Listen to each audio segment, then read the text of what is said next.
On the show on Fridays, they had Debt-Free Friday, where people call in and they scream, "We're debt-free." There's always, no matter what, a family that calls in. And they're 35 years old, and the dad is on the phone with Dave, and he's talking about the sacrifices they were making, and things like, we didn't go out to eat, our friends were making fun of us, but Dave, we are completely debt-free. We have no payments. And we're here to call in to scream that we are debt-free.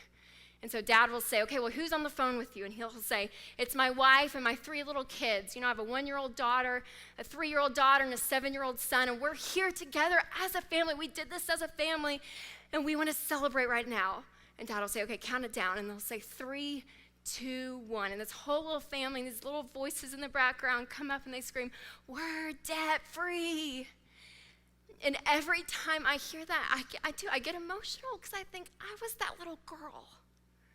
That was me. And I just want to go through the radio and grab her and just say, "Do you know what your parents have done for you? Do you know the legacy that they're leaving? They made sacrifices." You guys, I grew up in consignment sell clothing, but my college fund was funded. There are sacrifices you make, and you say, "No matter what, I am not going to be there."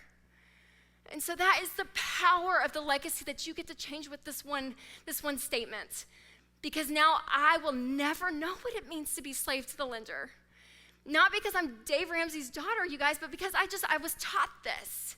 The knowledge I have now with my husband Winston, we are going through life in our mid-20s, and we're together saying, we're not going to do that. We're not going to be normal. We're going to go on vacations that we can pay for. They're not going to be extravagant right now, and we get that. We're okay with that. I'm not going to buy clothes I can't afford. We're going to drive used cars. We're making choices now for our kids. Change your kids' future by giving them the knowledge that they do not have to be a slave to the lender.